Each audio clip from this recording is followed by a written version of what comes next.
प्यारे बच्चों, बताना चाहूंगा कि स्वामी विवेकानंद जब अपने आश्रम में थे तो एक लाइब्रेरी से वो कई बार किताबें मंगवाते थे, मोस्टली मंगवाते रहते थे। और एक किताब को इश्यू करवाने के बाद 2 और 3 दिन के बाद उसको रिटर्न कर देते थे। ऐसा लगातार 1 मंथ 2 मंथ तक होता रहा। तो जो लाइब्रेरियन था उसने सोचा कि ऐसा कौन आदमी है जो इतनी मोटी मोटी किताबें 2-3 दिन में पढ़ लेता है। चलो मान लिया उसने रीडिंग कर भी ली तो समझ में कुछ नहीं आएगा, क्योंकि अगर हम किसी चीज को रीडिंग रीडिंग रीडिंग करेंगे तो मुश्किल से 5% हमें समझ में आएगा। तो लाइब्रेरियन ने स्वामी विवेकानंद के उस शिष्य को कहा, स्टूडेंट को कहा कि आप बुक किसके लिए लेके जाते हो? तो उसने कहा कि हमारे स्वामी जी के लिए हम लेके जाते हैं।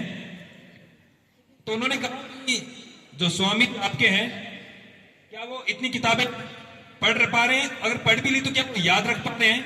उसने कुछ नहीं कहा और कि ये किताब ये बात स्वामी जी को बताई। और उसके बाद में स्वामी विवेकानंद स्वयं लाइब्रेरी में आते और लाइब्रेरियन को कहते हैं क्या आपको डाउट है? बोले बिल्कुल महाराज, हमें डाउट है। क्या कभी ऐसा हो सकता है कि कोई एक किताब लेके जाए और उस किताब को याद भी रख ले? तो स्वामी जी ने कहा कि आपको जो भी डाउट है वो क्लियर करो। तो उन्होंने लगभग 1 महीने पुरानी एक जो इश्यू करवाई थी स्वामी विवेकानंद ने, उस किताब को पढ़वाया और उसमें से कुछ पूछा। तो स्वामी विवेकानंद ने उसका आंसर भी किया और यह भी बताया कि किस पेज पे और लेफ्ट या राइट साइड का पेज कहाँ क्या लिखा, पूरा उन्होंने बता दिया। ऐसा लाइब्रेरी ने 4 या 5 बार क्रॉस चेक किया और एक भी बार स्वामी विवेकानंद का बिल्कुल गलत नहीं हुआ। तो कहने का मतलब ये है कि वो एकाग्रता के साथ पढ़ते थे, यानी फोकस के साथ, एकाग्रता के साथ, तन्मयता के साथ वो जब पढ़ते थे। तो मैं ये कहना चाहूंगा जब भी आप पढ़ाई करो तो आप एकाग्रता के साथ और तन्मयता के साथ पढ़ाई करो।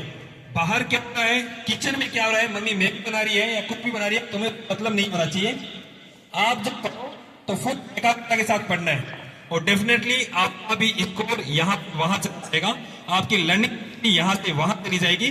तो ये आपको याद रखना है, एकाग्रता से अगर हम पढ़ेंगे तो डेफिनेटली जीवन में हमें सफलता जरूर मिलेगी, कोई रोक नहीं सकता। धन्यवाद।